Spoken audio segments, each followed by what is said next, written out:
Hi there, this is John Wilkinson again from History Made Easier.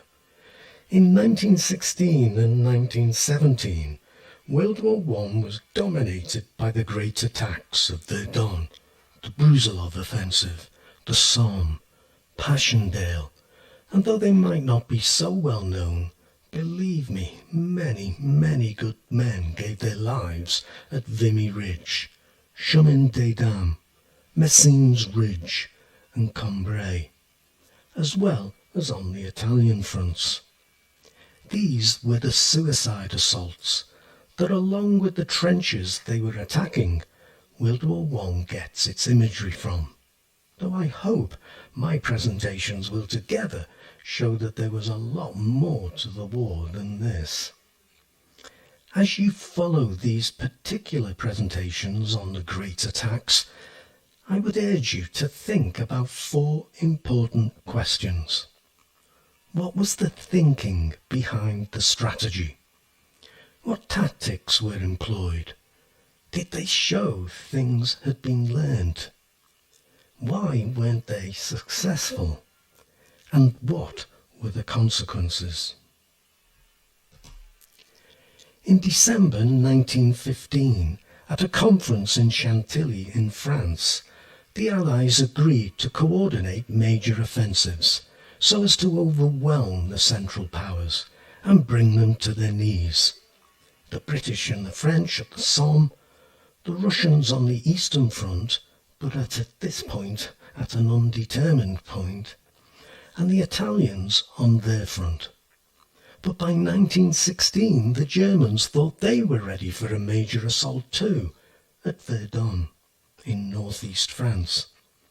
And it was the Germans who attacked first, and as it happened, the Austro-Hungarians at Trentino. And this shaped the war in 1916. The Austro-Hungarians sought a breakthrough at Trentino, but Verdun was essentially a war of attrition, and the Somme became one, virtually a case of the last man standing wins, there being little strategic advantage behind the offensives.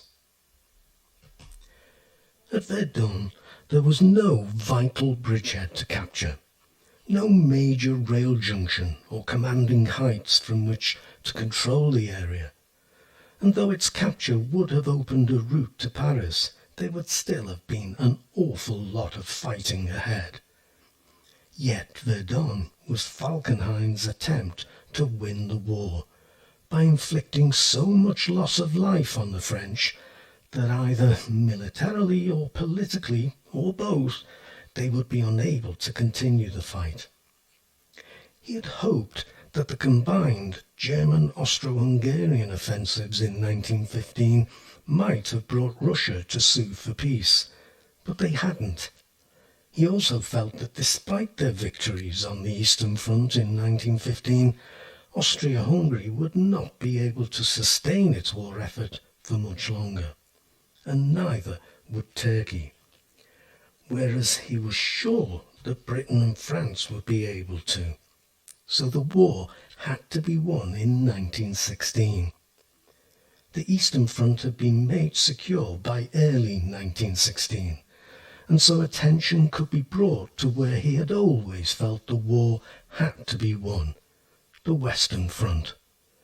And though he felt that Britain was in fact his greatest enemy, if he could knock France out of the war, it would force Britain to sue for peace. France had suffered the greatest losses thus far, in the Battle of the Frontiers and in the battles of 1915. Britain's Kitchener army was untested, but French morale must be low. The Germans had a disregard for French fighting metal, and the French government might crack under the strain too. Falkenhayn was not looking for a breakthrough. The capture of Verdun was not even the target. He was looking instead to gain 2 advantages. First, to draw in as many of the French forces as possible, so weakening other points on the Western Front and so prevent attacks from the Entente powers. Secondly, he aimed to kill as many French soldiers as possible, so as to either break their morale or else to bleed them white by virtue of our superiority in guns. That's a quote from Falkenhayn. He calculated on 3 French soldiers dying for every German, the most gruesome war of attrition. It really was a case of the last man standing wins. Such was the importance the Germans attached to the campaign that the Kaiser visited his troops there. He was to say that this war will end at Verdun. As for the French, Joffre, the French commander-in-chief, didn't place any value on defending Verdun, and after 1914 had all but stripped the fortresses of their essential defences. But for the French people, Verdun was of symbolic importance. It had played its part in the French Revolution. It was from Varennes, near Verdun, that citizens had captured Marie Antoinette. It had been lost and regained in the French Revolutionary Wars, and Verdun had been the last fortress to fall in the Franco-Prussian War. So it was of political value, and the French Prime Minister, Briand, knew it, and went personally to Joffre's headquarters to demand that it be defended, just as Falkenhayn had anticipated. Falkenhayn planned an offensive to bleed the French dry, a deliberate war of attrition, in which his artillery would put the French through a German mincing machine, another of his quotes, killing so many French that their will to continue would evaporate. Verdun was on a salient. Think of an isthmus or a headland, a bulge jutting out from the rest of the French lines, and so able to be attacked from 2 sides.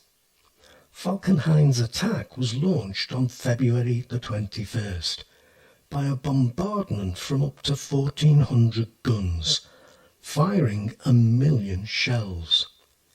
Many French soldiers were buried alive as their defences collapsed on them. The Germans would also bring a total of 1,000,000 men to the assault, 250,000 men transferred from other fronts. They used phosgene gas, the French responding in kind, and a new weapon, the flamethrower. The French troops held on in desperate conditions. Joffre put Pétain in command, and in the face of the German onslaught became associated with the rallying cry, "They shall not pass," also attributed to Nivelle, who took over command of Verdun in May 1916. Pétain ensured that supplies reached the beleaguered fortresses, but that the Germans didn't stop those supplies, or try to stop those supplies, is perhaps evidence that this was a matter of attrition. If the supplies were stopped, the fortresses would fall, and French troops would not be sucked in to defend them. In order to prevent one group of soldiers becoming totally demoralized, Pétain regularly changed the troops. It did stop morale from breaking at Verdun, but it meant that by the time the German offensive was over, 3/4 of the French army had suffered the experience, badly lowering the whole French army's morale, even as it lifted the morale of the nation and made Pétain a national hero. And as German troops stormed the different fortresses that constituted Verdun, the Germans themselves became targets for the French guns. Then, in June, with the Germans in sight of taking the complex of fortresses, never its target, remember, the attack ended.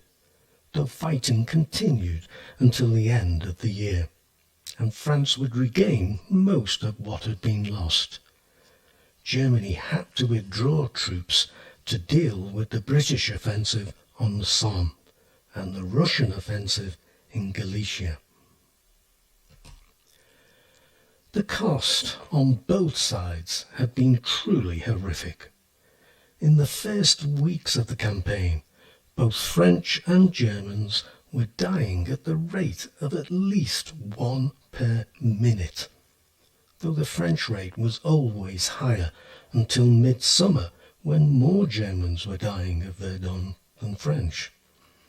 In all, it's estimated that somewhere between 315,000 and 375,000 French were killed or wounded, and there would be mutinies in the French army, more of which in another presentation. There were somewhere between 280,000 and 340,000 German casualties too. Falkenhayn, in expecting a 3-to-1 ratio of French-German casualties, had badly miscalculated. But then he had planned to mostly batter the French with bombardments, but like Joffre, had been put under pressure by his political master, the German Crown Prince, who was in command of the offensive, to use more and more men to actually take the fortress. So that's Verdun for you. You'll need to put this alongside the Brusilov Offensive, the Somme and Passchendaele to really reach conclusions about the tactics employed, whether they showed things were being learned, and whether they were successful or not. But I hope this has been useful for you. Don't forget, there's my website, History Made Easier, too, that you might also find useful. But for now, let me thank you so much for listening and wish you the very best of luck with your studies. Cheers.